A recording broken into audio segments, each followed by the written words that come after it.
جو تحفظ نماز ہے، جو تحفظ شریعت ہے، جو تحفظ دین ہے، اس سے دوری بنائے تو کیا نماز اپنے اثر کو دکھائے گی؟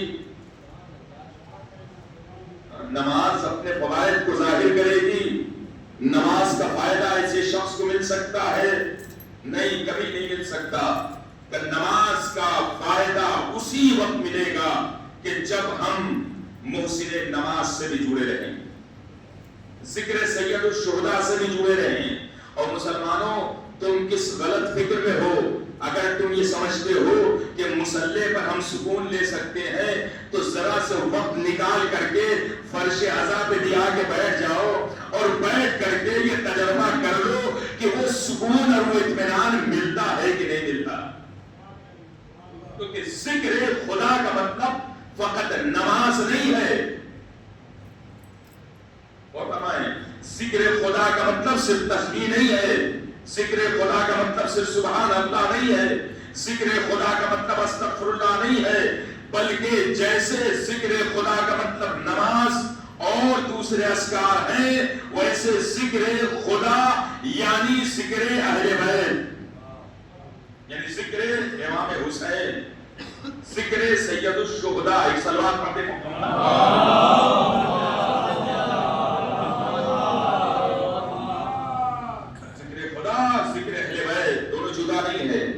یہ سمجھ کی فیض ہے ہماری۔ جیسے نماز ذکر خدا ہے، ویسے مجلس ذکر خدا ہے، ویسے ذکر اہل بیت ذکر خدا ہے، دونوں کوئی فرق نہیں ہے۔ اور جب انسان ذکر خدا سے قریب ہوتا ہے اس کا مقام اتنا بلند ہو جاتا ہے ذکر کے ذریعے سے، کیوں قرآن مجید نے جو فائدہ ذکر کا اور بھی بیان فرمایا کہ جہاں اطمینان ملتا ہے، جہاں سکون ملتا ہے ذکر کے ذریعے سے، کہ تم ذکر کرو اس سے سکون قلب ملے گا، وہی قرآن مجید نے جو فائدے ذکر بیان فرمایا ہے کہ اگر تم ذکر کرو گے خدا کا تو پروردگار تمہارا تذکرہ کرے گا۔ یہ خداوت نہیں، یہ جملہ ہے قرآن مجید کی آیتوں کا، فَاذْكُرُونِي أَذْكُرْكُمْ، کہ تم میرا ذکر کرو گے تو خدا تمہارا ذکر کرے گا۔ اطمینان قلب اور سکون قلب کا درجہ۔ تو امام علیہ السلام نے اس موقع پر جب قربت کو دیکھا کہ قریب بندہ آ چکا ہے، اب یہ دور نہ جانے پائے، کیونکہ یہی تو شان نمائندہ پروردگار ہے کہ جو امام صادق علیہ السلام کے قریب آ کر کے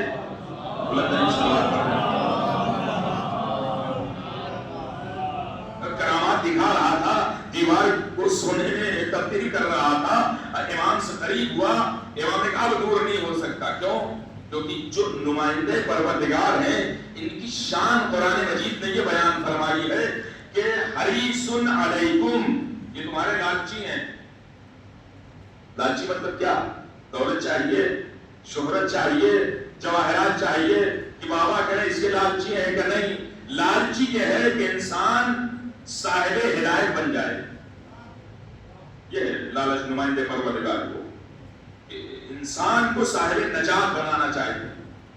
جو قریب آ گیا وہ خدا سے قریب ہو جائے، وہ جنت سے قریب ہو جائے، وہ اہل بیت سے قریب ہو جائے۔ امام علیہ السلام نے کہا اسلام قبول کر لے۔ امام نے جو قربت کا فائدہ اٹھاتے ہوئے دین اسلام کی تعلیم دیا، اس نے کلمہ شہادتین زبان پہ جاری کیا، اشہد ان لا الہ الا اللہ واشہد ان محمد رسول اللہ۔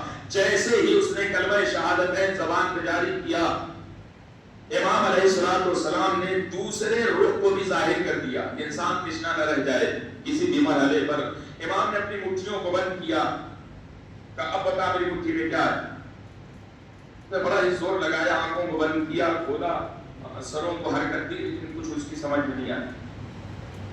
کہ مولا ابھی تو اتنی بڑی طاقت ہمارے پاس تھی کہ جب ہم نے اسلام نہیں قبول کیا تھا، جب مومن نہیں ہوئے تھے تو اتنی بڑی طاقت تھی کہ پورے دنیا کا بیٹھے بیٹھے مطالعہ کر لے رہا تھا، اب کچھ نہیں رہا میرے پاس، تو سمجھے بھی اس کے آگے میں نکلے نہیں پا رہا ہوں۔ امام نے کہا سنو، اس سے پہلے تم غیر مومن تھے تو اللہ تمہارے کاموں کا بدلہ اسی دنیا میں دے رہا تھا، اور ہمارے غیر مومن تھے اسی دنیا دنیا میں تجھے اجر دے رہا تھا پروردگار، لیکن جب تو ایمان لا چکا ہے تو مومنین کے لیے اجر دنیا میں